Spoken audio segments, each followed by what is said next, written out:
আল্লাহ তাআলা কিয়ামতের দিন বান্দাকে মাফ করার বাহানা খুঁজবে। কিয়ামতের দিন আল্লাহ তাআলা শুধু বাহানা তালাশ করবে, কেমনে আমার বান্দারে মাফ করতে পারি। আল্লাহ তাআলার বান্দার প্রতি এত মায়া, এত দয়া, আল্লাহ তাআলা চান না তার কোনো বান্দা জাহান্নামে যাক। আল্লাহ তাআলা বাহানা খুঁজবে। হয়তো বাহানা এমনও হতে পারে, আল্লাহ তাআলা ডাক দিবেন, ইয়া ইব্রাহিম, হে ইব্রাহিম। হাসরের ময়দানে এই আওয়াজ শুনে যত ইব্রাহিম আছে সব আল্লাহর কাছে হাজির। আল্লাহ তাআলা হয়তো বলবে, আমি ডাকছি আমার খলিল ইব্রাহিমকে, তোমরা আসছো কেন? বলে, আল্লাহ আমাদের নামও তো ইব্রাহিম, আপনার জবানে আমাদের নামটা শুনে আমরা চলে আসছি। আল্লাহ তাআলা হয়তো বলবে, বান্দা আমার খলিলের নামের সাথে তোমার নাম মিলে যাওয়ার কারণে আমি আল্লাহ তোমাদেরকে আজকে মাফ করে দিলাম। আল্লাহ মাফ করতে পারে কি পারে না? আল্লাহ তাআলা বান্দাকে কত ভালোবাসে, বান্দার প্রতি কত দয়া, আল্লাহ তাআলার কত দয়া। আবু হুরায়রা রাদিয়াল্লাহু তাআলা আনহু থেকে হাদিস আসছে, নবীজি বলেন, ইন্না লিল্লাহি মিআতা রাহমাহ আনজালা মিনহা রাহমাতান ওয়াহিদাতান বাইনাল জিন্নি ওয়াল ইনসি ওয়াল বাহাইমি ওয়াল হাওয়াম। নবীজি বলেন, আল্লাহ তাআলার কাছে 100 রহমত আছে।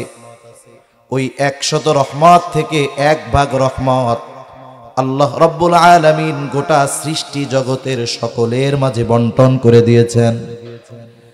1 ভাগ রহমত থেকে যত মাখলুক সবাইকে মোহাব্বত, ভালোবাসা, রহমত, দয়া দেওয়া হয়েছে। হিংস্র প্রাণীর মধ্যেও মোহাব্বত, ভালোবাসা আছে। ওই 1 ভাগের একটা অংশ আমার আপনার নবী পেয়েছে। সবাই 1 ভাগের থেকেই কিছু অংশ পাইছে। 1 ভাগের কিছু অংশ পাইয়া নবীর উম্মতের প্রতি কত মায়া, কত দয়া। আরে আমরা যেই নিকৃষ্ট প্রাণী কুকুরটাকে দেখি, কুকুরের মধ্যেও মায়া আছে না নাই? এই যে 2-3 দিন আগে এক জায়গায় গেছি, একটা রাস্তায় মোড় ঘুরবো, ওই মোড়ের মধ্যে একটা কুকুর আইসা গাড়ির উপরে লাফায় লাফায় পড়তেছে, ঘেউ ঘেউ করতেছে কুকুর। সাথে ওই এলাকার একজন ছিল, সে বলতেছে, হুজুর এই জায়গায়, এই রাস্তায় এই কুকুরের 3টা বাচ্চা গাড়ির চাকায় পিষ্ট হয়ে মারা গেছে। এই জন্য যখনই কোনো গাড়ি এই কুকুরটা দেখে বারবার শুধু সেরকম আক্রমণ করে, তেড়ে আসে। তার মানে বোঝা গেল ওই হিংস্র কুকুরটার ভিতরেও সন্তানের জন্য রহমত যিনি দিয়েছেন তিনি কে? বিশ্বধর সাপের অন্তরেও রহমত আছে। সব 1 ভাগ থেকে কিয়ামত পর্যন্ত যত মানুষ সৃষ্টি আসবে সবার অন্তরে মায়া, মোহাব্বত থাকবে। ওই 1 ভাগের একটা অংশ আল্লাহ তাআলার কাছে আছে কয় ভাগ? একটু জোরে বলেন, কয় ভাগ? 99 ভাগ। রাসূলুল্লাহ সাল্লাল্লাহু আলাইহি ওয়াসাল্লাম বলেন, আখারাল্লাহু লাহু 99 রাহমাহ ইয়াগফিরু বিহি ইবাদাহু ইয়াউমাল কিয়ামাহ। আল্লাহ তাআলা বাকি 99 ভাগ দয়া, রহমত তার কাছে রেখে দিয়েছেন। কেন? বলে ওই দয়া, রহমত দিয়ে কিয়ামতের দিন তিনি তার বান্দাদেরকে মাফ করে দিবে। আল্লাযী খলাকাল মাউতা ওয়াল হায়াহ, যিনি মৃত্যু এবং জীবন সৃষ্টি করেছেন। মৃত্যু এবং জীবন সৃষ্টি করেছেন আল্লাহ তাআলা। আগে মৃত্যুর কথা বলেছেন, এরপরে জীবনের কথা বলেছেন। তার মানে আসলে মায়ের পেটের ভিতরে আমরা মৃত ছিলাম। আল্লাহ তাআলা ওই মৃত মাংসের টুকরার মধ্যে রূহ দেওয়ার মাধ্যমে জীবন আল্লাহ তাআলা দান করেছে। তার মানে আগে আমরা কি ছিলাম? মরা। এরপরে আল্লাহ তাআলা জীবন দিছে। যখন একটা মাংসের টুকরায় পরিণত হয়, হাতও নাই, পাও নাই, চোখও নাই, কানও নাই, কিছুই নাই, আল্লাহ তাআলার নির্দেশে একজন ফেরেশতা মায়ের গর্ভে চলে আসে। আল্লাহ তাআলার নির্দেশে চলে আসে। কি করে? বলে ওই মৃত মাংসের টুকরার মধ্যে আল্লাহ তাআলার নির্দেশে রূহ ফুঁকে দেওয়া হয়। এইবার ওই যে মাংসের টুকরা মৃত, সাথে সাথে তার মধ্যে প্রাণ সঞ্চার হয়ে যায়, ওইটা এবার জীবিত হয়ে যায়। আস্তে আস্তে আল্লাহ তাআলার নির্দেশে এটা একটা পরিপূর্ণ গঠন পেয়ে যায়। যখন ওই মৃত মাংসের টুকরার মধ্যে রূহ ফুঁকে দেওয়া হয়, প্রথম তৈরি হয় তার হার্ট, কলব, হৃদয়, যাই বলেন না কেন। এই কারণে একটা মানুষ যদি অচেতন হয়ে যায়, দুর্ঘটনায় পতিত হয়, একেবারে কোনো কিছু টের পাওয়া যায় না, তখন পালস চেক করা হয়। তার মানে তার হার্টবিট যত সময় পর্যন্ত চালু থাকে ততক্ষণ পর্যন্ত ওই লোকটাকে জীবিত বলে সাব্যস্ত করা হয়। কত হসপিটালে এরকম আছে। 2 বছর 1 বছর আগে মনে হয় সৌদি আরবের একজন রাজপুত্র অ্যাক্সিডেন্ট করছে, অ্যাক্সিডেন্ট করে কোমায় চলে গেছে। মানে কোমা মানে গভীর ঘুমে আচ্ছন্ন, এর কোনো হুঁশই নাই। 16-17 বছর বিছানাই আছে। তারে ভাত গোশ কিছু খাওয়ানো যায় না, শুধু নল দিয়া তার পাকস্থলিতে হয়তো পানীয় জাতীয় কিছু পৌঁছায়া দেয়। এই 17-18 বছর একটানা সে পড়ে আছে। শুধুমাত্র স্ক্রিনের মধ্যে দেখা যাচ্ছে তার হার্টবিটটা আছে, বাকি সব অচেতন, দেখে না, বলে না, নড়াচড়াও করে না। ওই অবস্থায় যুগের পর যুগ রেখে দিয়েছেন কে? আল্লাহ তাআলা রাইখা দিয়েছে। তাহলে হার্টবিট যখন আসে, চলে, থাকে, ততক্ষণ সে কি? জীবিত। এরপরে একটা সময় কি হয়, তার অঙ্গ প্রত্যঙ্গ হয়, হাত হয়, পা হয়, কান হয়, চোখ হয়, কান হয়, সে মায়ের পেটের মধ্যেই শ্রবণ শক্তি লাভ করতে পারে। এই জন্য যখন মাতৃগর্ভে কোনো সন্তান প্রাণ পায়, মায়েরও কিছু দায়িত্ব আছে। সন্তান গড়ে তোলার পেছনে অনবদ্য ভূমিকা পালন করে মা। পিতা হয়তো পরিশ্রম করে সম্পদ উপার্জন করে এনে দিতে পারে, যেইগুলো প্রয়োজন চাহিদা পূরণ করতে পারে, কিন্তু সন্তান প্রকৃত মানুষ বানানোর পেছনে সবচাইতে বড় অবদান যিনি রাখেন তিনি হলেন মা। আধুনিক চিকিৎসা বিজ্ঞান কি বলে? আধুনিক চিকিৎসা বিজ্ঞান বলে যে মায়ের পেটের ভিতরে সন্তান যখন শ্রবণ শক্তি পায়, তখন মা যদি কোনো কথা বলে, মা যদি কোনো কথা শুনে, মায়ের পেটের ভিতরে ওই কথা বাচ্চা শুনতে পায়। সুবহানাল্লাহ। শুধু তাই না, যখন তার মাংসপিণ্ডে রূহ ফুঁকে দিলেন আল্লাহ, হার্ট তৈরি হলো, পাঞ্চ পাম্পিং শুরু হয়ে গেছে, নড়াচড়া শুরু হয়ে গেছে মার পেটের মধ্যে। কিছুই হয় নাই, চোখ হয় নাই, হাত হয় নাই, পা হয় নাই, শুধু মাংসটা কি আছে? প্রাণ পাইছে। ওই সময় থেকে মা যেটা চিন্তা করে তার প্রভাব ওই মাংসের টুকরা জীবিত হার্ট হইছে ও অনুভব করতে পারে। সুবহানাল্লাহ। কথা কি বুঝেন না কঠিন হয়ে যাচ্ছে কথা? সজাগ আছেন তো? তাকবীর দেন, নারায়ে তাকবীর। মাশাআল্লাহ। তাহলে চোখ কান যখন তার হয়, মায়ের পেটের ভিতরে সে শুনতে পায়। অনেক সময় আমরা বলি না যে কান খাড়া করে শুনতেছে। মা যখন কোনো কথা বলে, কোনো কথা শোনে, বাচ্চাও কান লাগায়া শুনে মা কি বলে। এই বিষয়গুলো নিয়ে দীর্ঘদিন গবেষণা করার পর আমেরিকার একজন ডাক্তার গর্ভবতী মহিলাদেরকে নিয়ে সেমিনার করতেছে, আর তিনি পরামর্শ দিলেন, আপনারা যদি চান আপনার সন্তানের কণ্ঠ ভালো হোক, সুর ভালো হোক, আপনার সন্তান গায়ক হোক, তাহলে আপনি নিজে গান গাবেন, যার কণ্ঠ আপনার ভালো লাগে সেই গান আপনি শুনবেন। সোজা কথা হলো, মায়ের পেটে বাচ্চা থাকা অবস্থায় মা যা যা করে, যা যা বলে, যা যা অনুভব করে, সব কিছুর প্রভাব বাচ্চার উপরে পড়ে। এখন বলেন তো, মা যদি গান শুনলে বাচ্চা গায়ক হয়, মা যদি গান গাইলে বাচ্চার কণ্ঠ ভালো হয়, ওই মা যদি বাচ্চা পেটে থাকা অবস্থায় কোরআন তিলাওয়াত করে, নবীজির শানে দুরূদ বেশি বেশি পাঠ করে, বেশি বেশি ইস্তেগফার পাঠ করে, বেশি বেশি যদি কোরআন তিলাওয়াত করে, তাহলে ওই সন্তান কি কোরআনওয়ালা হবে কি হবে না? কিন্তু কি করবে? আগের জামানায় তো বিষয় ভিন্ন ছিল। আমি আমার কথাই বলি, আমার মার মুখে শুনছি। আমি যেই দিন হইছি আর কি রাত্রে, আমি যেই দিন হইছি তার আগের দিনও আমার মা খেড়ের পালা দিছে। খেড়ের পালা দেয় না? খেড়ের পালা কি সুন্দর মতো চেয়ারে বসে দেওয়া যায়? বাড়ির চারদিক ঘেরা, এইভাবে খেড় মারতে হয়, এরপরে ওর উপরে ওইটা গাদাইতে হয়, কত পরিশ্রম এই পালা দেওয়া। খেড় আছে আপনাদের এদিক, তাহলে এই জায়গায় ত্রিপল বিছাইছেন কে? দাম বেশি হয় হোক, এতে বইসে কি কষ্ট হয়? সব জিনিস দেখতে ভালো লাগলেই কি আরামদায়ক হয় নাকি? তলেও ঠান্ডা, উপরেও যা আছে আছে, বইসে কষ্ট হয় এইগুলোর মধ্যে। এই জন্য অনেক জায়গায় মানুষ বসতে চায় না, কারণ ওয়াজ শুই না ঠান্ডা লাগে যায় এই নিচে বসে থাকতে থাকতে। এই জন্য খেড় মেট দিলে ভালো হয়, আর নাহলে সালা বিছাই দিলে আরো ভালো হয়, ঠিক না? ওম বেশি না, বসলে আর নড়বার মন চায় না।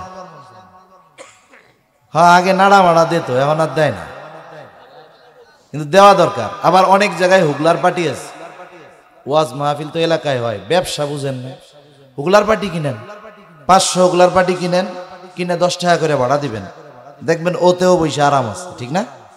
ওতেও বসে আরাম আছে। তাই খেড়ের পালা দিতে কত কষ্ট। আমার মা বলছে যেই দিন হইছি এর আগের দিনে উনি খেড়ের পালা দিছে। আর এখন যদি কোনো মতে পেটে বাচ্চা, সে সংবাদ পায় যে আমার পেটে বাচ্চা, সাথে সাথে একবারে কুইড়ের মতো ঘরের মধ্যে চেয়ারে বসবে এরকম। এইবার বলবে স্বামীর কাছে, দেখো নড়াচড়ার তো উপায় নাই, আমি কোনো জায়গায় যাইতে পারবো না, এখন এক কাম করো, এই 9 মাস 10 মাস আমি কেমনে কাটাবো, আমার একটা মোবাইল কিনা দাও। স্বামীও চিন্তা করে দেই কিনা, কি করবে। এবার কয় যে আমার এমবি কিনা দাও, কয় হ্যাঁ দেই কিনা, কিন্তু এমবিও তো মাঝে মাঝে ফুরায় যায়। কয় এখন আর এমবি টেমবি দরকার নাই, আমাগো এলাকায় ওয়াইফাই লাইন আছে, মাসে 400 টাকা দিলে 500 টাকা দিলে হয়, ইন্টারনেটের অভাব নাই। স্বামী কয় যা তোরে তাও দিলাম। এবার দেখা যায় এই সন্তান পেটে রেখে বাকি সময়টা নাচ গান অশ্লীল দৃশ্য দেখে শুনে সময় কাটায়। আর বের হওয়ার পরে চিন্তা করে আর দোয়া করে, আল্লাহ আমার পোলাডারে তুমি আব্দুল কাদের জিলানি বানায়া দিও। কাজ হবে? এই জন্য এখনকার জামানায় দেখবেন, পরীক্ষা করবেন, আমি বললাম যদি নেককার মা হয় তাহলে হয়তো মাসালা ভিন্ন হইতে পারে। 1 মাস 2 মাসের বাচ্চা যদি কান্দে, মোবাইলটা সামনে ছেড়ে দিয়া দেখবেন, চ্যালেঞ্জ, সাথে সাথে কান্না বন্ধ হয়ে যাবে। দেখছে মা মোবাইল, পোলা ওই কিছু হবে? কুতুবউদ্দিন বখতিয়ার কাকি রহমাতুল্লাহি আলাইহি, নাম শুনছেন না? বড় বুজুর্গ। এখন ওনার মা, ওনার বয়স 5-6 বছর, নিয়ে গেছে মক্তবে আলিফ বা তা শিখানো লেগে। ওস্তাদের কাছে নিয়ে গেছে, ওস্তাদ পড়া শুরু করাবে, আউযু বিল্লাহি মিনাশ শাইতানির রাজীম, বিসমিল্লাহির রহমানির রহিম। ছাত্র পড়া শুরু করেছে, আউযু বিল্লাহি মিনাশ শাইতানির রাজীম, বিসমিল্লাহির রহমানির রহিম, আলহামদুলিল্লাহি রাব্বিল আলামিন, আর রহমানির রহিম, মালিকি ইয়াউমিদ্দিন, ইয়াকা না'বুদু ওয়া ইয়াকা নাস্তাঈন। এই যে পড়া স্টার্ট করছে আর থামে না, পড়তে পড়তে একাধারে 18 পারায় গিয়া থামছে, শেষ করছে। সুবহানাল্লাহ বলেন। উস্তাদ বলে, আপনি আপনার সন্তানকে নিয়ে আসছেন আলিফ বা শেখানোর জন্য, ও দেখি 18 পারার হাফেজ, আপনি কি হাফেজা? মহিলা বলে, না আমি গোটা কোরআন হিফজ করতে পারি নাই, তবে আমিও 18 পারা হিফজ করছি। বলে হয়তো হতে পারে আপনার সন্তান আপনার পড়া শুনে শুনে সে 18 পারার হাফেজ হয়ে গেছে। অনেকে অনেক সময় বলতে কয় এটা সম্ভব কেমনে, আমি বলি অসম্ভব নয়। মোবাইলে সার্চ দিলে দেখতে পারবেন, সম্ভবত আলজেরিয়ার একটা ছেলে মায়ের কোলের মধ্যে বসা, হাফ প্যান্ট পরা, 3-4 বছর হয়তো তার বয়স। মা কোরআনুল কারীমের যেখান থেকেই তিলাওয়াত করে, এরপর থেকেই বাচ্চা পড়া শুরু করে। স্মার্ট জামানা, ডিজিটাল জামানায় এইরকম 3-4 বছরের একটা বাচ্চা যদি হাফেজ হয়ে যেতে পারে, তাহলে কুতুবউদ্দিন বখতিয়ার কাকির মা ডিজিটাল স্মার্ট মা ছিল না। ওই জামানার মানুষ কুতুবউদ্দিন বখতিয়ার কাকি মায়ের পড়া শুনে শুনে 18 পারার হাফেজ হয়েছে, এটা কোনো জটিল বিষয় না। ওস্তাদের প্রশ্নের আলোকে মহিলা জবাব দিচ্ছে, আমি আমার ছেলেকে কখনো শিখাই নাই, তবে তার সামনে আমি পড়ছি। সন্তান যখন আমার পেটে, এই 18 পারা কতবার যে আমি তিলাওয়াত করেছি, শত শতবার, তার হিসাব আমার কাছে নাই। আবার সন্তান দুনিয়ায় আসার পর কবিতা টবিতা শোনায়া দুধ পান করায় নাই, দুধ পান করাইছে, আর এই তিলাওয়াত তাকে শুনিয়েছে। ঘুম পাড়ানোর সময় গল্প বইলা ঘুম পাড়ায় নাই, কোরআন তিলাওয়াত করে ঘুম পাড়িয়েছে। এই যে সন্তান এই 6 বছরে দুনিয়ায় আসার পর হাজার হাজার বার 18 পারা শুনছে। এইবার ওস্তাদ বলে, তাহলে আপনার তিলাওয়াত শুনে শুনে আপনার সন্তান 18 পারার হাফেজ হয়ে গেছে। এজন্য উচিত, মায়ের বড় ভূমিকা, যে সন্তান পেটে থাকতে কোরআনের যতটুক পারে পড়বে, দুরূদ শরীফ পড়বে, এর প্রভাব বাচ্চার উপরেও পড়ে।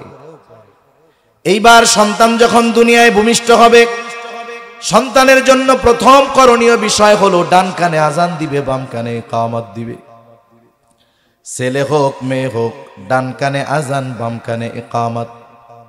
এর মধ্যে কিছু রহস্য আছে। বুজুর্গানে দিন বলেন, প্রথম বিষয়টা হলো জানাজার সালাতে, জানাজার নামাজে আজানও নাই, ইকামতও নাই। কেন নাই? বলে জন্মের পরে আজান ইকামত হয়ে গেছে। ডান যদি পুরুষ থাকে পুরুষে দিয়া দিবে, যদি কোনো পুরুষ না থাকে নারীরা এই আজান ইকামতের শব্দগুলো, ডান কানে আজান বাম কানে ইকামতের শব্দগুলো পৌঁছায়া দিবে। তাহলে প্রথম বিষয় কি? জানাজার সালাতে আজান ইকামত নাই। এখন দেখেন, আজান হলো, আজানের 15 মিনিট পরে নামাজ। নামাজের যখন সময় হয় মুয়াজ্জিন সাহেব দাঁড়ায়া ইকামত দেয়, তাই না? ইকামত দেওয়ার কয় ঘন্টা পরে তাকবীরে তাহরিমা বলে ইমাম সাহেব, আল্লাহু আকবার কতক্ষণ পরে কয়? সাথে সাথে, অল্প একটু পরে না, একবারে সাথে সাথে শেষ। ওনার আওয়াজ শেষ, শব্দ মুখ দিয়া বাইর হইছে, লা ইলাহা ইল্লাল্লাহ, ইমাম সাহেব বা আল্লাহু আকবার। এই যে আজান ইকামতের মধ্যে সময়ের ব্যবধান একেবারে অল্প, একেবারে সংক্ষিপ্ত। দুনিয়ার হায়াতটা এইরকম মনে করা দরকার যে আমার আজান ইকামত তো হয়ে গেছে, নামাজের বাকি। ইকামতের পরে নামাজের শুরু হতে যতটুকু দেরি হয়, হায়াতটাকে ওই রকম সংক্ষিপ্ত মনে করা দরকার। তাহলে ডান কানে আজান বাম কানে ইকামত। কিন্তু এখনো অনেক মানুষ সেটার শুদ্ধ তরিকা জানে না। কি করে? বলে নানা বাড়িতে হইছে ছেলে, খুশির ঠেলায় ফোন দিছে বাড়িতে, দাদার বাড়িতে, যে আপনার একটা ছেলে হইছে, অথবা আপনার ছেলের ছেলে হইছে, আপনি দাদা হইছেন। দাদা খুশির ঠেলায় কি করবে টের পায় না। রাত 3টার সময় দিছে মুয়াজ্জিন রে ফোন। রাত 3টায় তো মুয়াজ্জিনকে দাওয়াত খাওয়ার লাইগা ফোন দিবে না। তার মানে মুয়াজ্জিনও বোঝে 3টায় যে ফোন দিবে নিশ্চয়ই কেউ মরছে। ফোন দইরাই কয়, মরছে কে? দূর বেড়া, কেউ মরে নাই রে, আমি দাদা হইছি, একটা আজান দিয়া দে। তাহলে সন্তান হইল কই? খবর দিল কই? আজান দেয় কই? সেজন্য ডান কানে আজান বাম কানে ইকামত ওই জায়গায় দিতে হবে। আর আমাদের দেশে এখন এমন এক ব্যবসা চালু হয়েছে যে স্বাভাবিকভাবে বাচ্চা হওয়া কঠিন। আপনি চেক আপ করানোর জন্য ডাক্তারের কাছে নিয়ে যাবেন, ডাক্তার আগের থেকে কথা সব রেডি। আপনার রুগী দেখাই বলবে পজিশন ভালো না, না না খুব সমস্যা, এটারে যদি সাধারণভাবে স্বাভাবিক ডেলিভারি হয় তাহলে দুইজনের একজনেরও বাঁচানো সম্ভব না। ভাই ভাই আমি পারবো না এটা, আপনি অন্য কোনো জায়গায় যান। এখন অভিভাবক কি চিন্তা করবে? পেট কাটা যায় যাক, তাও বাইসা তো থাকুক। কয় ঠিক আছে করেন, সিজারি করেন। এটা বড় ধরনের একটা ব্যবসা, একেবারে বেহুদা।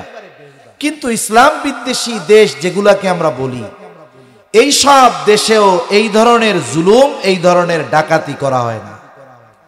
বরং অনেক অনইসলামিক দেশে ইসলামের এই কাজগুলোকে রেসপেক্ট, সম্মানের সাথে করে। আমি প্রায় জায়গায় মাঝে মধ্যে বলি, আমার এক পরিচিত ভাই বন্ধু আছে, আমেরিকার মিশিগান থাকে, মিশিগান আমেরিকা। ওই দেশে মাদ্রাসা আছে অনেক। মিশিগানে এক মাদ্রাসার মুহাদ্দিস উনি, ওনার নাম হলো ফখরুল ইসলাম। যেহেতু উনি ওই দেশের নাগরিক, ওনার ফ্যামিলি ওইখানে, ওনার বাচ্চা কাচ্চা সব ওই দেশের ফ্যাসিলিটি সুযোগ সুবিধা পাবে, স্বাভাবিক বিষয়। এখন উনি ওনার বাচ্চা আসবে দুনিয়ায়, নির্ধারিত সময় কাছায় গেছে, ওনার প্রসব বেদনা উঠছে, উনি ওনার ওয়াইফকে নিয়ে হসপিটালে চলে গেছে।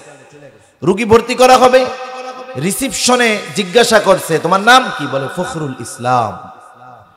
এরপরে আর কিছু বলা লাগে নাই, উনি বলতেছে হ্যাঁ তোমার রুগীর ওয়ার্ড ওইদিকে। কেন?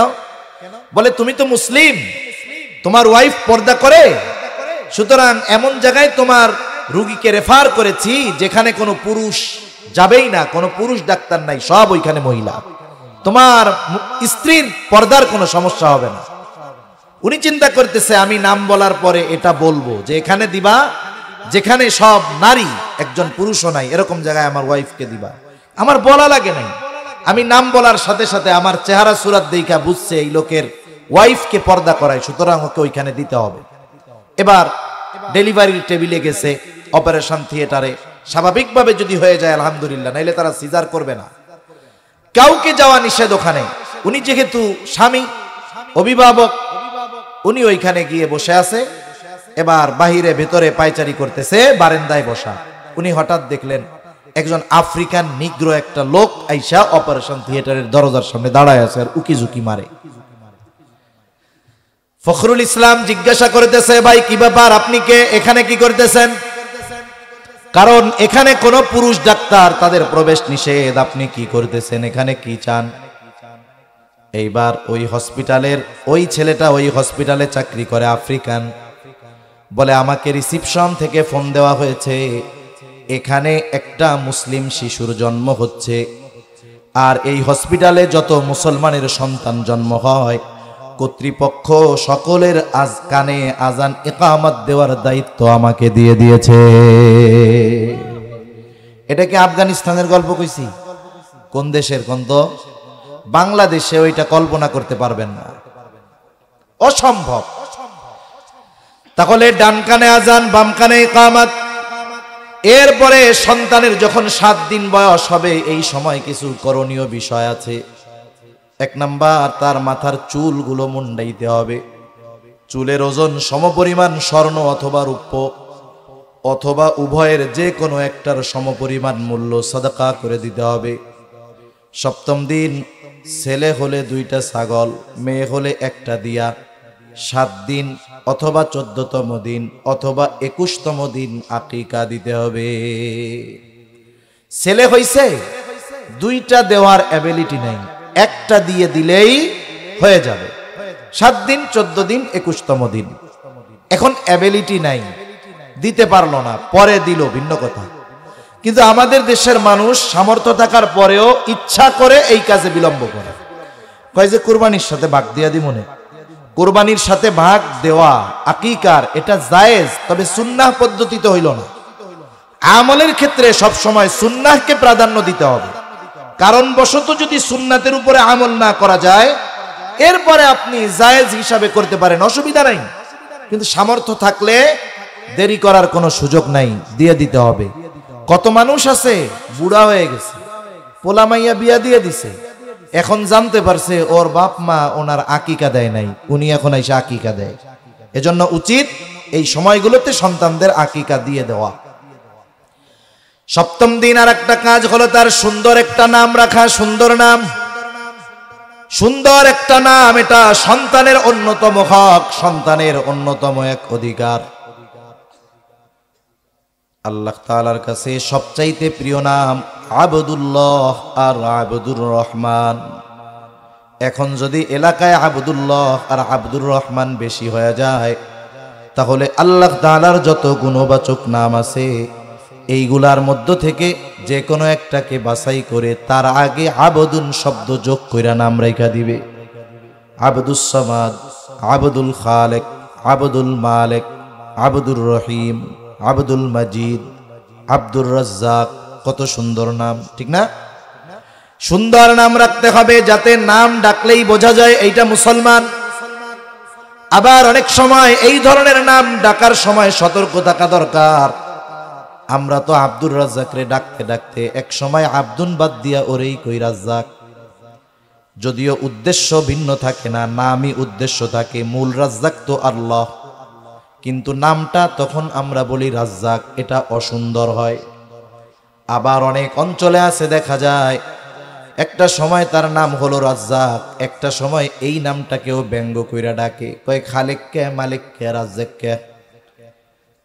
এই যে তেরা বেকা কইরা নাম ডাকে, ব্যঙ্গ করে নাম ডাকা, এটা জাহেলিয়াতের সময়ের কাজ। নবীজি মানা করছেন, কারো নামকে ব্যঙ্গ করে ডাকা যাবে না। সুন্দরভাবে নাম রাখতে হবে, ডাকতে হবে, সুন্দর নাম রাখতে হবে। বুজুর্গানে দিন বলেন, সুন্দর নাম রাখলে লাভ কি? সাহাবায়ে কেরামের নাম আছে হাজার হাজার, নবীদের নাম আছে, সুন্দর সুন্দর নাম আছে।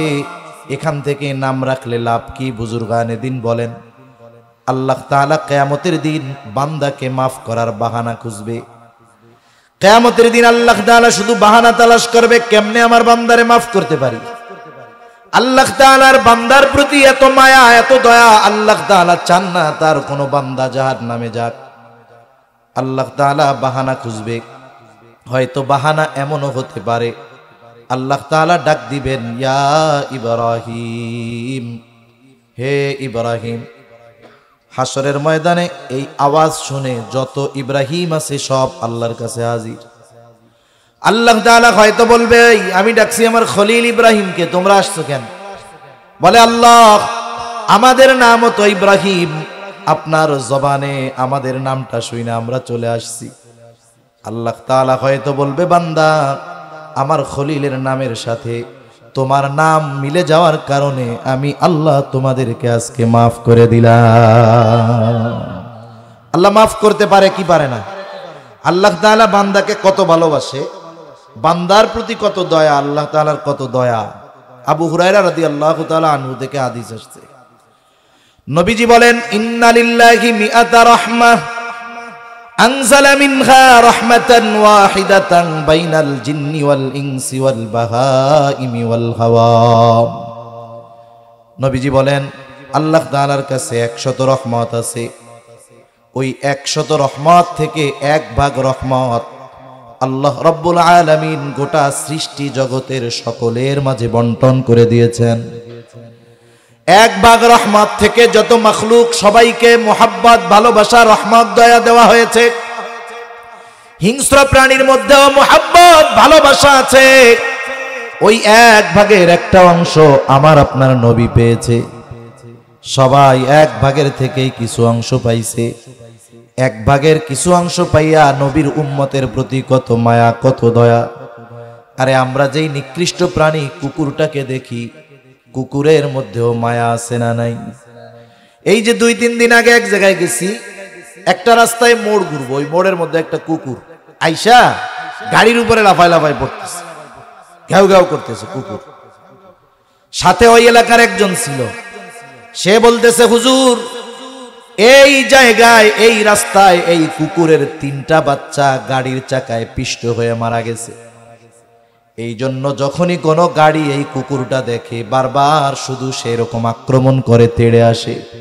তার মানে বোঝা গেল ওই হিংস্র কুকুরটার ভিতরেও সন্তানের জন্য রহমত যিনি দিয়েছেন তিনি কে? বিষধর সাপের অন্তরেও রহমত আছে। সব 1 ভাগ থেকে কিয়ামত পর্যন্ত যত মানুষ সৃষ্টি আসবে সবার অন্তরে মায়া, মোহাব্বত থাকবে। ওই 1 ভাগের একটা অংশ আল্লাহ তাআলার কাছে আছে কয় ভাগ? একটু জোরে বলেন, কয় ভাগ? 99 ভাগ। রাসূলুল্লাহ সাল্লাল্লাহু আলাইহি ওয়াসাল্লাম বলেন, আখরাল্লাহু লাহু 99 রাহমাহ ইয়াগফিরু বিহি ইবাদাহু ইয়াউমাল কিয়ামাহ। আল্লাহ তাআলা বাকি 99 ভাগ দয়া, রহমত তার কাছে রেখে দিয়েছেন। কেন? বলে ওই দয়া, রহমত দিয়ে কিয়ামতের দিন তিনি তার বান্দাদেরকে মাফ করে দিবে। আল্লাহ তাআলার এত দয়া, আল্লাহ তাআলা চাইলে ওই দিন নামের সাথে নাম মিললে এই ওসিলায় মাফ করতে পারে কি পারে না? পারে।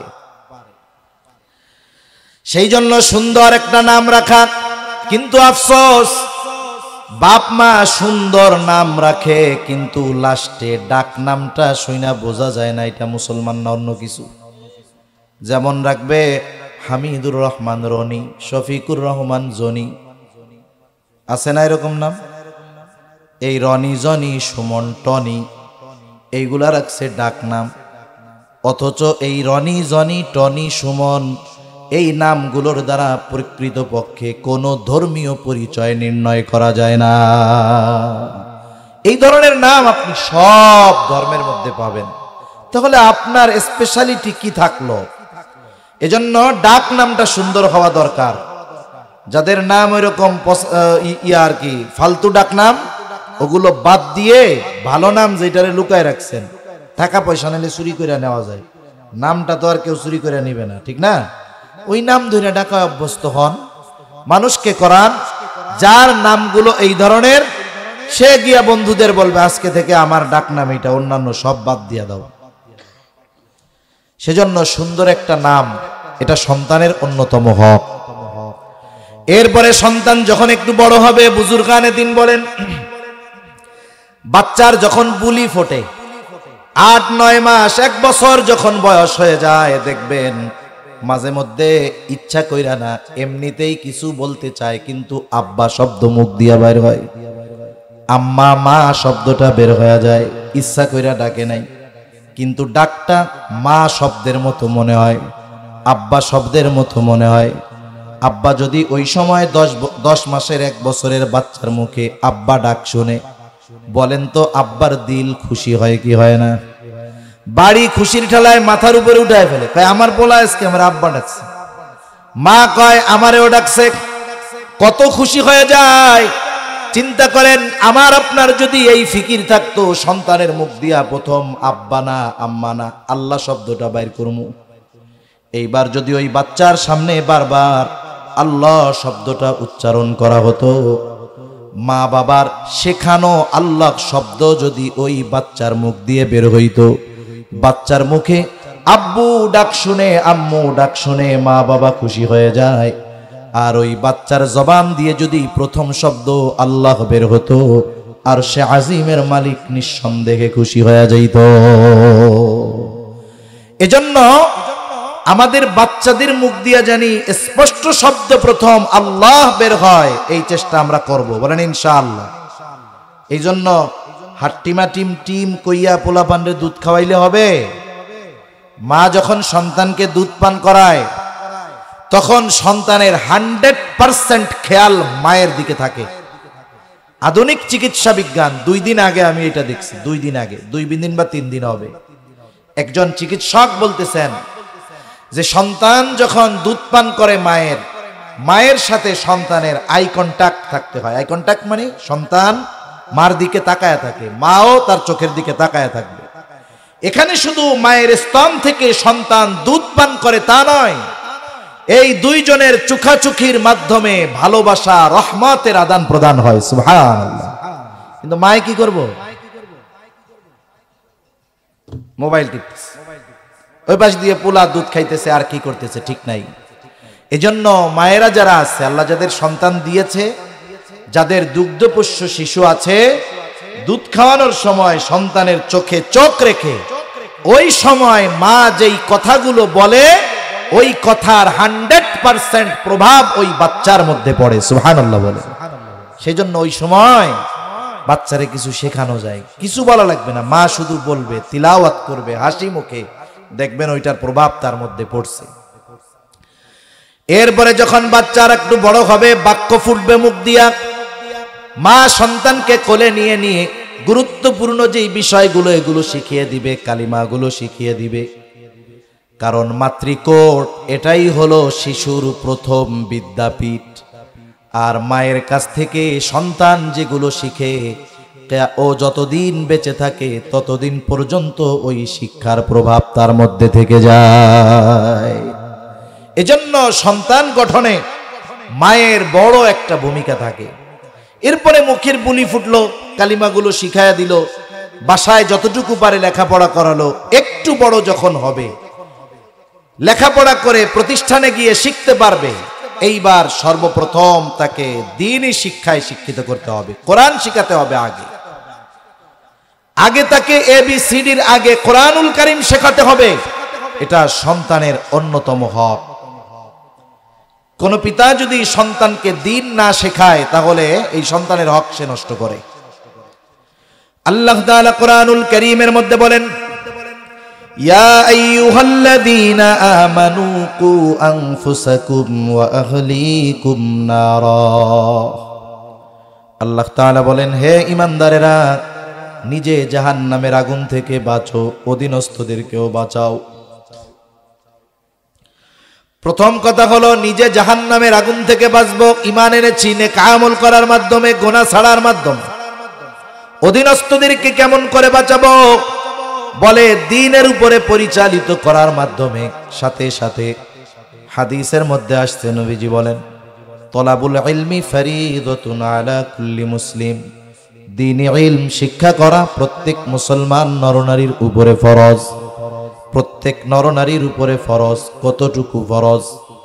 কেউ কেউ বলেন একটা ব্যক্তি নিজের হায়াত পরিপূর্ণ দ্বীনের উপরে চালানোর জন্য যতটুকু ইলমে দ্বীন শেখা দরকার ততটুকু শেখা ফরজ। আবার কেউ কেউ বলেন না, আল্লাহ তাআলা একা দ্বীনের উপরে চলতে বলেছেন এমনটা নয়, অধীনস্থদেরকেও দ্বীনের উপরে পরিচালিত করার নির্দেশ দিয়েছেন। তাহলে দ্বীনের উপরে চলার জন্য যদি জ্ঞান অর্জনের দরকার হয়, অধীনস্থদেরকে দ্বীনের উপরে পরিচালিত করতে হলে জ্ঞানের দরকার আছে না নাই? তাহলে কতটুকু ইলমে দ্বীন শিখতে হবে? বলে নিজে দ্বীনের উপরে চলতে, অধীনস্থদেরকে দ্বীনের উপরে চালাতে যতটুকু ইলমে দ্বীন শেখা দরকার ততটুকু কমপক্ষে শেখা ফরজ। নিজে শিখতে হবে, অধীনস্থদেরকে শেখাতে হবে। এখন আপনি আমি তো বাসায় আমার সন্তানকে দ্বীন শেখাতে পারবো না। দ্বীন শেখানোর জন্যই হলো এই যে তারাইল শামসুল উলুম, এই ধরনের মাদ্রাসা। আপনি আপনার সন্তানের মৌলিক শিক্ষাগুলো, প্রাথমিক শিক্ষাগুলো দ্বীনি শিক্ষার উপরে গড়ে তুলেন। আর এখন তো মাদ্রাসা মানে এমন না, নুরানি মাদ্রাসাগুলোর মধ্যে যেখানে নুরানি আছে সেখানে স্বাভাবিক স্কুলের ছেলেপেলে যা পড়ে তার চাইতে বেশি ভালোভাবে সুন্দরভাবে পড়া লেখা এই ধরনের মাদ্রাসাগুলোর মধ্যে হয়। ঠিক কিনা বলেন? এ বাংলাদেশের অনেক প্রাইমারি স্কুল আছে, বৃত্তি পরীক্ষায় টিকা আছে এই নুরানি মাদ্রাসার ছাত্রদের মাধ্যমে। ওনরা মানুষের কাছে দূরে যায় বুক ফুলায় বলে, আমার স্কুল থেকে 5টা বৃত্তি পাইছে। দেখা যাবে এই 5টাই কোনো না কোনো নুরানি মাদ্রাসার ছাত্র। আর ওনারা যেগুলা পড়াইছে এগুলো ঠন ঠনা ঠন ঠন। এগুলা কি গন? ঠন ঠনা ঠন ঠন, কিছুই পারে না। মানিকগঞ্জে গেছি এক মাদ্রাসার মাহফিলে, স্কুল মাঠে মাহফিল, সব শিক্ষকরা আসছে। হুজুর কয়, হুজুর এই যে এই স্কুলে যতজন শিক্ষক আছে কয়েকজন শিক্ষিকা আছে, এদের সবগুলোর বাচ্চা কাচ্চা আমাদের নুরানি মাদ্রাসায় পড়ে। আমি কই আলহামদুলিল্লাহ।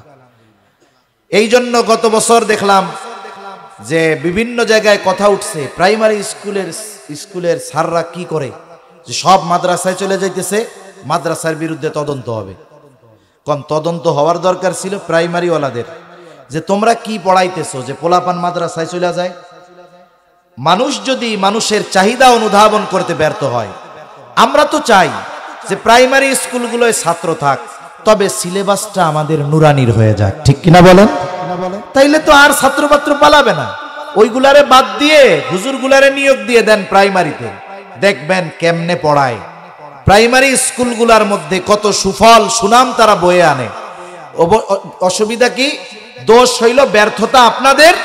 এখন আইসা দোষ দেয় মাদ্রাসার কিছু লোক আছে, গ্রামে এই ধরনের লোক বেশি। কেমন লোক? বলে বাইরে একজনের সাথে গ্যাঞ্জাম হইছে। গ্যাঞ্জাম হইছে কই? বাইরে। ওই জায়গায় উনি কিছু করতে পারে না, বাড়ি আইসা বউরে পিঠায়।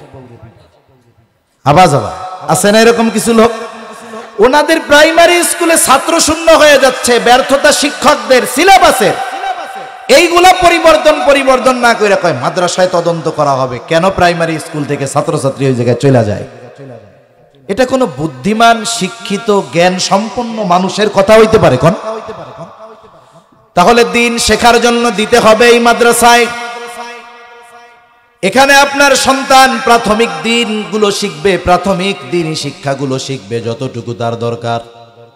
জানি না প্রদর্শনী হয়েছে কিনা, হয়েছে নাকি? হয়েছে। প্রদর্শনীতে আপনারা হয়তো দেখছেন হয়তো 2-4টা বিষয় আপনাদের বাস্তবে প্র্যাকটিক্যাল দেখানো হয়। কত সুন্দর 1-2 ছাত্র 2 রাকাত নামাজ পড়ে আর নামাজের মধ্যে 60টা মাসআলা বর্ণনা করে দেয়। এইটা ফরজ, এইটা ওয়াজিব, এইটা সুন্নাতে মুআক্কাদা, সুন্দরভাবে কইয়া দেয়। আবার দেখেন জানাজার নামাজটা কত সুন্দরভাবে পড়ায়। শুধু তাই না, হাতের লেখা কত সুন্দর, বলাটা কত সুন্দর, রাস্তায় যখন যায় কত ভদ্রতার সাথে যায়। একটু পোলাপান লাফালাফি করতেই পারে, স্বাভাবিক বিষয়, ঠিক কিনা গণ? একটু লাফালাফি করে না পোলাপান? ওরা তো মাদ্রাসায় পড়ে, শয়তান ওদেরকে বেশি জ্বালাতন করে, এই জন্য একটু লাফালাফি করে। অনেকে আবার আছে দেখতে পারে না, মাদ্রাসায় আইসে হুজুর হুজুর কি হয়েছে, কি পড়ান লেখান? বাচ্চা পড়ে ক্লাস 2-তে, বয়স কত? 5 বছর, 6 বছর, 7 বছর। ওর আমল নামা এখনো খুলছে নাকি? এই ছোট বাচ্চা বোঝে কি? বুঝলে তো নামাজই ফরজ হইতো। এখন সালাম দেয় নাই, মুরব্বী এসে মাদ্রাসা মাথা উঠাই ফেলে, কি পড়াইতেছেন? টাকা পয়সা সব দিলাম, কি শিখাচ্ছেন? আদব লাজ দেখা হয় পোলাপান, সালাম দেন। এই অবস্থা খারাপ, মার্ডার করে আসতে জানি। এখন হুজুরও কি চিন্তা করে, দুঃখের ঠেলায় পোলা ওইটা আসছে, 2টা বাড়ি মেরে দিচ্ছে, সালাম দিবি কালকে থেকে দেখা হইল, দিমু, ঠিক আছে। এখন বলেন তো, এই ছোট বাচ্চা আপনারে যদি দেখে যে ওই মুরব্বী বা যে ওই আচরণটা ওর সাথে করছে, পরের দিন দেখা হইলে সালাম দিবে কি দিবে না? জোরে বলেন, দিবে কি দিবে না? দিবে। আর মনে মনে কবে, আল্লাহ বুড়াটা মরে না কেন, তাহলে তো একটু দাওয়াত টাওয়াত খাইতে পারতাম। মুখে মুখে সালাম দিবে, মনে মনে বদদোয়া করবে। এখন এই ছোট বাচ্চা সালাম দেয় নাই, না দিক। এখন আপনি যদি তারে ডাক দিয়া কইতেন, আসসালামু আলাইকুম হুজুর, কি খবর, দেখতেন ও লাফাইতেছে।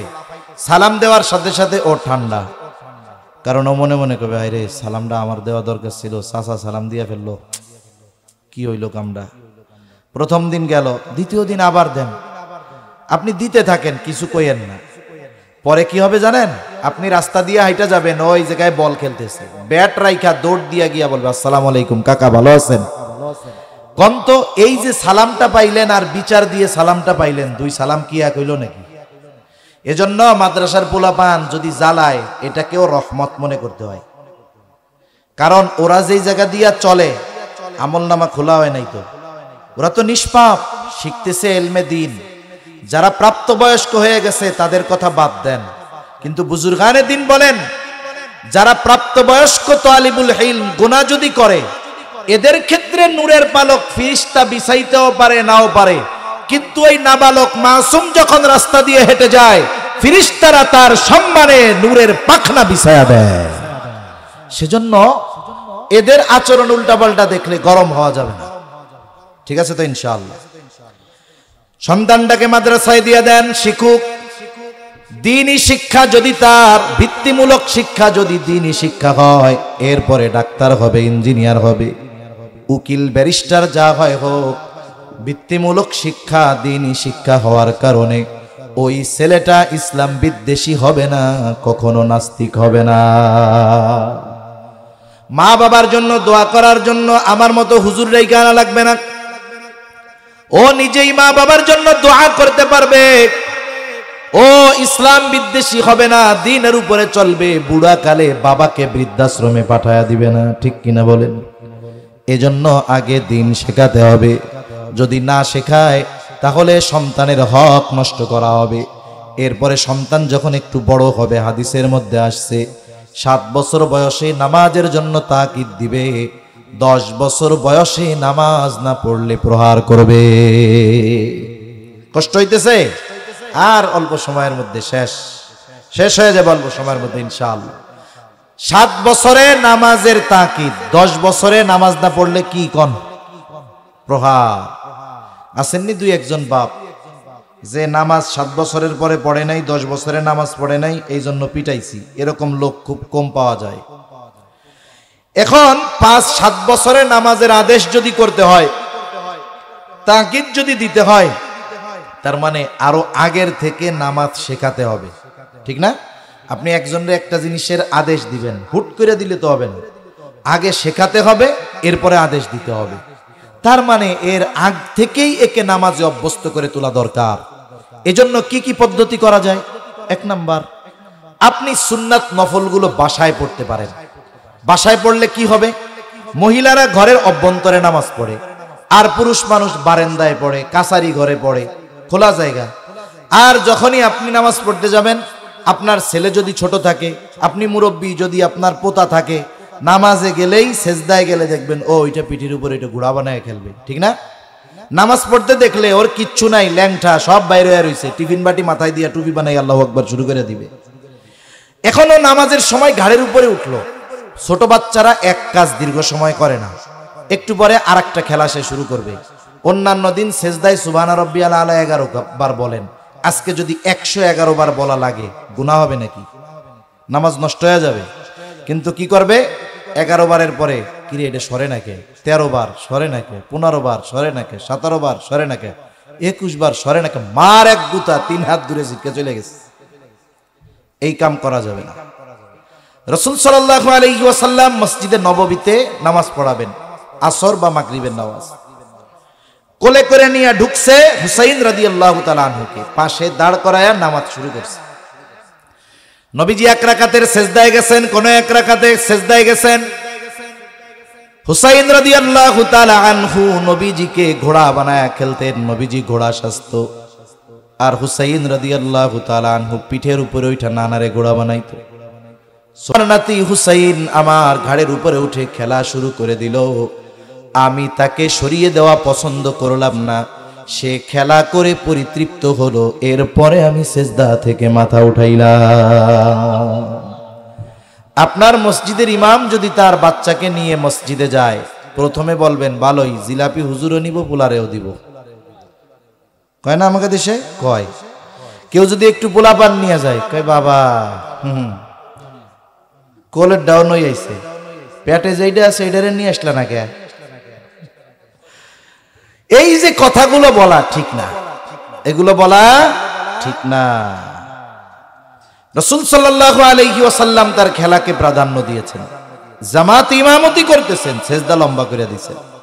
ইমাম সাহেব যদি নিয়ে আসে আর পোলা যদি ঘাড়ে উঠে, চিন্তা করে নবীজি তো একদিন এই আমল করছে, আমিও আজকে করি, পোলাটা পরান বইরা খেলুক। পেছন থেকে একজন চিন্তা করবে, সেই দিন ফেসবুকে দেখলাম এক লোক নামাজে সেজদা অবস্থায় মরে গেছে, তাইলে আমাদের ইমামও মনে হয় এই সৌভাগ্য অর্জন করছে। এবার মাথা উঠায় যখন দেখবে যে ইমাম সাহেবের ঘাড়ের উপরে ওনার পোলা আর উনি সেজদা লম্বা করতেছে, ও আর সেজদায় যাবে না, ও দাঁড়ায় কবে তোরা ওট ওট, আর ইমাম সাহেবরে বলবে হুজুর বাড়ি যান, বাকি নামাজ আমরা পড়াই নিবানে। ঠিক কিনা কন? এগুলো আমাদের জন্য কল্পনাতীত। তা শিক্ষণীয় বিষয়টা কি? ছোট বাচ্চাদের মসজিদে আসায় অভ্যস্ত করতে হবে। বিশেষ করে ইউরোপ আমেরিকা সহ আরব বিশ্বের দেশগুলাতে বাচ্চারা মসজিদকে নিরাপদ মনে করে। মসজিদের বাইরে একটা কর্নার থাকে তাদের খেলাধুলার জন্য, ওই নামাজ এক রাকাত 2-3 সেজদা মাইরা সেই জায়গায় খেলাধুলা করে। আবার মসজিদে যায়, তাদের জন্য চকলেট থাকে, চকলেটের লোভে হইলেও যায়, চকলেট দিয়া বলে এ দেখো এই জায়গায় আওয়াজ করতে হয় না, তোমরা চুপচাপ নামাজ পড়বা, কথা না বললে তোমাদের চকলেট দেওয়া হবে। আর আমাদের মসজিদগুলায় যদি পোলাপান একটু আওয়াজ করে, নামাজের মধ্যে নামাজি নখ ফুলায় আর গাড় ফুলায় যে সালাম কোন সময় ফিরামু, আর এরে ডক মতো খানিক কবর। কি অবস্থাটা কি? এই যে দমক দিয়ে যদি ওকে মসজিদ থেকে আজকে বের করে দেন, 5 বছরের বয়স ছেলে, 6 বছর বয়স, ও যদি চিন্তা করে বাবারে বাবা মসজিদে আল্লাহরে না খালি এরকম ডাকায় তো থাকে, এই জায়গা আর আসা যাবে না, আজকে যদি দমক দিয়ে বের করে দেন, 15 বছর বয়সে এর 14 গোষ্ঠী পা ধইরা ওরে মসজিদে নিতে পারবে না। এজন্য মসজিদ কমিটি শুধু মসজিদ বিল্ডিং টাইলস লাগালে হবে না, মসজিদে যেন ভবিষ্যতে মুসল্লিরা আসে সেই রাস্তাও খোলার ব্যবস্থা করতে হবে। ঠিক কিনা বলেন? সেজন্য 7 বছর বয়স নামাজের জন্য তাকিদ, 10 বছর বয়সে নামাজ না পড়লে প্রহার করতে হবে।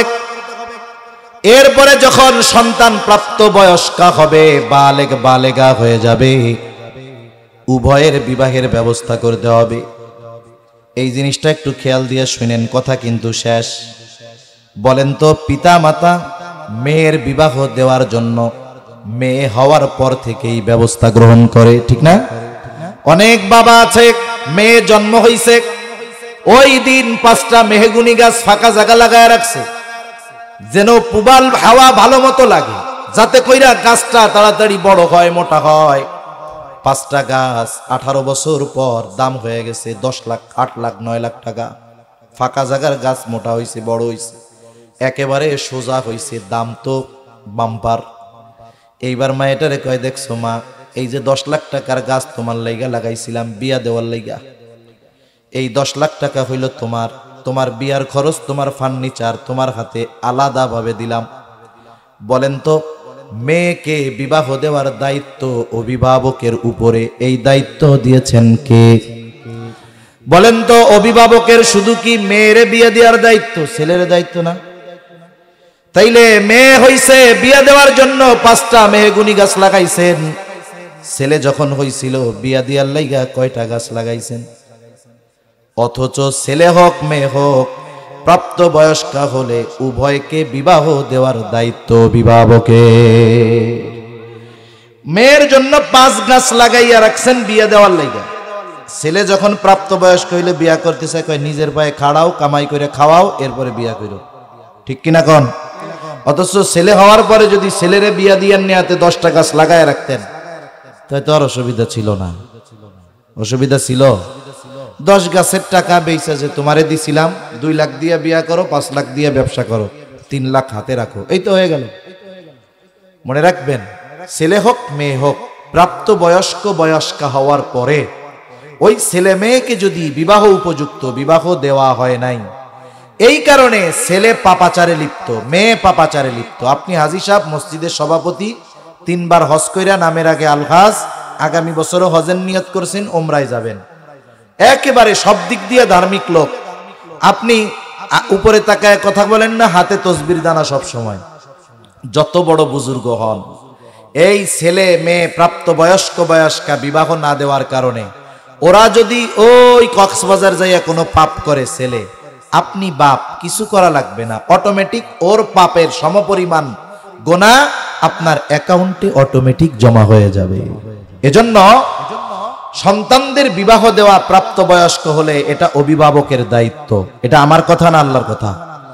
আল্লাহ তাআলা বলেন, ওয়ানকিহুল আয়ামা মিনকুম ওয়াস-সালিহিনা মিন ইবাদিকুম ওয়া ইমাইকুম ইন ইয়াকুনু ফুকারা ইউগনিহিমুল্লাহ। আল্লাহ রাব্বুল আলামিন অভিভাবকদের নির্দেশ দিয়েছেন, বিবাহ উপযুক্ত সন্তান, বিবাহ উপযুক্ত যদি কেউ অধীনে থাকে, আল্লাহর নির্দেশ, তাদেরকে তোমরা বিবাহ দিয়ে দাও। ওয়া আনকিহুল, বিবাহ দিয়ে দাও। এখন আপনি চিন্তা করতেছেন, ছেলেটারে বিবাহ দিব, খাওয়াবো কি? বিবাহ একটা ইবাদত। বুজুর্গানে দিন বলেন, যদি বিবাহটা রাসূলের তরিকায় দেওয়া হয়, সুন্নাত তরিকায় বিয়া দিতে গেলে খরচ বেশি হয় না, একেবারে অল্প খরচে হয়ে যায়। আবার নবীও বলেন, স্বল্প খরচে যদি বিবাহ হয়, নবী বলেন, ইন্না আ'যামান নিকাহি বারাকা আইসারুহা মাউনা, যেই বিবাহে খরচ যত কম, সেই বিবাহের মধ্যে বরকত তত বেশি। একেবারে যদি সুন্নাহ পদ্ধতিতে গুনাহমুক্ত বিবাহ কোন বেকাররেও দেওয়া হয়, কি চিন্তা করে বিয়া দেয় না, কই খাওয়াইবো কি? আল্লাহ বলেন বিবাহ দাও, শর্ত কি? বলে একেবারে সুন্নাহ পদ্ধতিতে কোনো গুনাহ হবে না ওই বিবাহের মধ্যে। এখন ছেলের টাকা পয়সা নাই, গরিব, আল্লাহ বলেন টেনশন কি? ইন ইয়াকুনু ফুকারা ইউগনিহিমুল্লাহ, ও দরিদ্র, আল্লাহ তাআলা বলেন আমি তারে ধনী বানায়া দিব। সুবহানাল্লাহ। এই দায়িত্বগুলো যখন কোন অভিভাবক পালন করবে, সন্তানের হক আদায় করা হলো। এরপরে মেয়েটাকে দিনদার পাত্রের সাথে বিবাহ দিয়ে দিল, ছেলেটাকে বিবাহ দিয়ে দিল একটা নেককার মেয়ের সাথে, দায়িত্ব শেষ। এই দায়িত্ব পালন করার পরে সন্তান ছেলে অথবা মেয়ে তারা যদি খারাপ হয়ে যায়, আল্লাহ না করুক, কিয়ামতে এনার কোনো অসুবিধা নাই। কিন্তু এই হকগুলো যথাযথভাবে আদায় করে নাই, উনি ভালো মানুষ, কিন্তু সন্তানগুলো হক আদায় করে নাই, খারাপ হয়ে গেছে। কিয়ামতের দিন এই সন্তান জাহান্নামী, ওই হাজী সাহেবের জান্নাতে যাওয়ার আগে এইরকম বাধা হয়ে দাঁড়াবে, আমি তোমারে জান্নাতে যাইতে দিব না। চিন্তা করেন, দুনিয়ার একজন কৃষক বাবা তার সন্তানকে যদি কোনো মতে লেখাপড়া করায়, কষ্ট করে লেখাপড়া করায় বিসিএস ক্যাডার বানায় ফেলছে, এখন সে ঢাকায় বড় অফিসার, বিশাল ফ্ল্যাট, অনেক দামি গাড়িতে চড়ে, বলেন তো এই কৃষক বাবাকে কি বলা হবে যে আপনার ছেলে যত বড় অফিসার হোক না কেন, আপনি তো কিষাণ মানুষ, আপনি কিন্তু এই গাড়িতে এই বাসায় আসতে পারবেন না। এ কথা বলার সুযোগ আছে? বরং ওই ছেলের অফিসে কৃষক বাবা যখন যাবে, পরিচয় যখন করিয়ে দিবে, এটা আমার বাবা, দেখবেন বড় বড় অফিসার এসে সালাম দিবে, আসসালামু আলাইকুম চাচা ভালো আছেন, নিজের চেয়ার থেকে বলবে এই জায়গায় বসেন, এই জায়গায় বসেন। তাহলে এই যে দুনিয়ায় একটা সন্তান জাগতিক সম্মানে ভূষিত হওয়ার কারণে পিতাও সম্মানিত হয়। দুনিয়ায় আবার কোনো ভালো পিতা, সন্তান যদি খারাপ হয়, মামলা 15টা, ওয়ারেন্ট হয়ে গেছে, পুলিশ 15 বার বাড়ি আসছে, লোকটা খুব ভালো কিন্তু পোলাটা খারাপ, আইসা যদি বাড়িতে না পায়, অনেক সময় বাপরে ধইরা নিয়ে সাইজ করে, ঠিক কিনা বলেন? কত জঘন্য কথা বলে, এটা মুখ দিয়ে বলা যায় না। তাহলে এই দুনিয়াতে সন্তানের কারণে মানুষ সম্মানিত হয়, লাঞ্ছিত হয়, কিয়ামতেও এরকম হবে। আপনার সন্তান আলেম, মুত্তাকি, পরহেজগার, হাফেজ, ভালো আমল করতে পারে নাই, বাপ দুনিয়ায় গোনাও হয়েছে, নামাজ কালাম পড়ে নাই, এখন পোলাই হয়েছে আলেম হাফেজ, এখন আল্লাহ তাআলা কিয়ামতের দিন ওই গুনাহগার বাপরেও মাফ কইরা সম্মানে ভূষিত করবে, সুবহানাল্লাহ বলেন। আবার বাপ ভালো সন্তান খারাপ, কিয়ামতের দিন ওই সন্তান আল্লাহর কাছে অভিযোগ দিবে, রব্বানা ইন্না আতা'না সাদাতানা ওয়া কুবারানা ফাআদাল্লুনাস সাবিলা। ও আমার রব, আমি আমার বড়দের নেতাদের অনুসরণ করেছি, কথা মেনেছি, আনুগত্য করেছি, আজকে আমি তাদের কারণে পথচ্যুত হয়েছি, তাদের কারণে জাহান্নামী হয়েছি। রব রব্বানা আতিহিম দু'ফাইনি মিনাল আযাবি ওয়ালআনহুম লা'নান কাবীরা। ও আমার রব, এর আযাব আপনি দ্বিগুণ কইরা দেন। সন্তান হয়তো বাবার ব্যাপারে আল্লাহর কাছে বলবে, এর আযাব আপনি দ্বিগুণ কইরা দেন, লানত বর্ষণ করেন। শুধু তাই না, শেষ কথা বলে শেষ করে দেই, আল্লাহ তাআলা বলেন, রব্বানা আরিনাল লাযাইনি আদাল্লানা মিনাল জিন্নি ওয়াল ইনস নাজআলহুমা তাহতা আকদামিনা লিয়াকুনা মিনাল আসফালিন। ওই মানুষেরা বলবে, রব তাদেরকে দেখায়া দেন ওই সমস্ত জিন এবং ইনসান যাদের কারণে আমরা পথভ্রষ্ট হয়েছি। আরিনাল লাযাইনি আদাল্লানা মিনাল জিন্নি ওয়াল ইনস, ওই সমস্ত মানুষ এবং জিনদের দেখিয়ে দেন। লম্বা কথায় যাব না, কোন মুফাসসির বলেন জিন দ্বারা উদ্দেশ্য হলো আজাজিল শয়তান, মানুষ দ্বারা উদ্দেশ্য আদম আলাইহিস সালামের প্রথম হত্যাকারী সন্তান। আবার অনেক মুফাসসির বলেন এখানে সব ধরনের জিন শয়তান উদ্দেশ্য, সব ধরনের মানুষ উদ্দেশ্য, হতে পারে এটা তার বাবাও। বলবে দেখাই দেন ওই বাপকে, ওই ভাইকে যার কারণে পথভ্রষ্ট হইলাম। কেন? বলে রব দেখিয়ে দেন, তাহতা আকদামিনা লিয়াকুনা মিনাল আসফালিন। আমাদের এক ওস্তাদ কথাটা এরকম বলতেন, একটা সময় গ্রামের মধ্যে প্রত্যেক বাড়িতে উঠানের মধ্যে একটা খুঁটি থাকতো, এটারে কইতো মেয়ের খুঁটি, আছে না? গরু দিয়া তারপরে ধানমলা হইতো, চাঁদনি রাত ধানমলা শেষ, এইবার বেটা ঘুমায় গেছে, মহিলারা সুন্দর মতো উপরের থেকে খ্যাড় গুলা উঠায় উঠায় ধানগুলারে আলাদা করত। মেশিন তো না, গরুর পাড়া, দেখা যাইতো কিছু কিছু ধানের সাথে ধান লেগে আছে, ওইগুলার উপরে পাড়া পড়ে নাই, ওইগুলা আলাদা রাখতো। এইবার ধান সব গুছাইয়া ওইগুলোরে এক জায়গা কইরা মেয়ের খুঁটি ধইরা পার নিচে দিয়া এরকম মাড়াইতো। দেখছেন না? আপনার তো এক নম্বরে দেখার কথা। এটারে কি কয়? কয় মাড়ায়। মাড়াইয়া একবারে সিটা মিটা যা আছে সব, বলে ও চাইবে ওই রকম তাহতা আকদামিনা, আমি আমার পা দ্বারা তাকে পদদলিত করব, মারাবো, যাতে সে লাঞ্ছিত হয়, অপমানিত হয়। এ কথা কে বলবে? যদি সন্তানের হক পিতা আদায় না করে থাকে, ওই সন্তান যদি জাহান্নামী হয়, সন্তান বলবে দেখাই দেন বাপকে, পা দ্বারা পদদলিত করে আমি এরপরে জাহান্নামে যাব, এর আগে যাব না, যাতে সে চরম লাঞ্ছিত হয়। বলেন তো, কোন পিতা সন্তানের কারণে দুনিয়া আখিরাত যেখানেই হোক লাঞ্ছিত অপমানিত হতে চায়? কেউ চায় না। এজন্য সন্তানকে যাই করেন না কেন, কমপক্ষে 3, 4, 5 পর্যন্ত এই দ্বীনি মাদ্রাসাগুলো পড়াবো, বলেন ইনশাআল্লাহ। আল্লাহ তাআলা কথাগুলো বুঝবার তৌফিক দান করেন।